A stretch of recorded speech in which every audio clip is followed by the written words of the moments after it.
ஒவ்வொரு நடுத்தர மக்களின் அதிகபட்ச கனவாக இருந்து வரும் சொந்த வீடு கட்டும் கனவு விலைவாசி உயர்வு காரணமாக தேனி மாவட்டத்தில் கேள்விக்குறியாகி உள்ளது. ஆற்றில் மணல் அள்ள தடை விதிக்கப்பட்டுள்ள நிலையில் அதற்கு மாற்றாக எம் சாண்ட் மற்றும் பி சாண்ட் ஆகியவற்றை பயன்படுத்தப்பட்டு வருகின்றன. மணல் விலையை விட எம் சாண்ட் மற்றும் பி சாண்டின் விலை குறைவு மற்றும் எளிதில் கிடைப்பதால் இதனை நம்பி கட்டுமான பணிகள் நடைபெற்று வந்தன.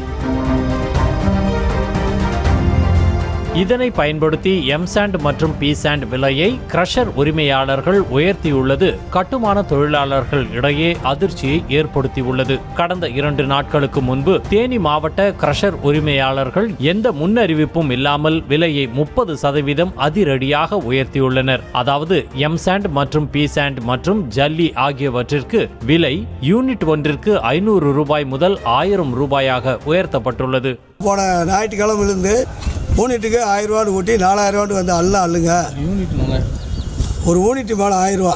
ஒரு லாரி பண்ணு 4 யூனிட் அள்ளிக்காரன். அந்த வீட்டுக்காரங்க 14,500 15 ரூபா கொடுத்துக்கிட்டவங்க இப்போ 4000 கேட்டால் யாரும் தரமாட்டேன்றாங்க. இவங்க என்ன சொல்கிறாங்க, எங்களுக்கு வந்து அதிகாரி நிறைய செலவு வருது, கோவையில் வந்து தெப்த கூடனால அவதாரம் போறியா. இந்த விலை உயர்வு காரணமாக தேனி மாவட்டத்தில் கட்டுமான பணிகள் பாதிக்கப்பட்டுள்ள நிலையில் டிப்பர் லாரி உரிமையாளர்கள் சங்கத்தினர் தொடர் போராட்டத்தில் ஈடுபட்டு வருகின்றனர். இதனிடையே தேனி மாவட்ட கிரஷர் உரிமையாளர்களிடம் விலை உயர்வு தொடர்பாக நடத்தப்பட்ட பேச்சுவார்த்தையும் தோல்வியில் முடிந்தது. நாங்கள் வந்து வேலை நிறுத்தம் அறிவிக்கும் போது எங்கள் சங்கத்தில் இருந்தோம், கிரஷர் சங்கத்தில் இருந்தோம்.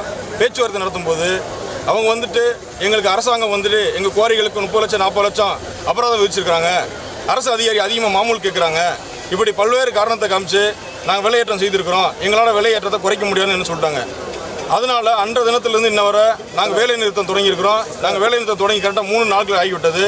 இது ஒரு புறம் இருக்க, கட்டட பொறியாளர்கள் வீடு கட்ட வீட்டின் உரிமையாளர்களிடம் ஏற்கனவே ஒப்பந்தம் போடப்பட்ட நிலையில் தற்போது விலைவாசி உயர்ந்துள்ளதால் என்ன செய்வது என்று தெரியாமல் பணிகளை அப்படியே நிறுத்தி வைத்துள்ளனர். ஸ்கொயர் ஃபீட் ரேட் நாங்கள் ஒரு ரேட் பேசியிருப்போம் கிளைண்ட்டுக்கிட்ட. அப்போ வந்து டக்குன்னு கூட்டும்போது வந்து என்னால் வந்து அது பார்கெயின் பண்ண முடியாது. ஸோ வந்து இப்போ ஒரு கன்ஸ்ட்ரக்ஷனுக்கு தேவைப்பட ஒரு 20 லோடு தேவைப்படுதுன்னா அதில் ஒரு 80,000 ரூபா கிட்ட கூடுற மாதிரி ஆயிரும்.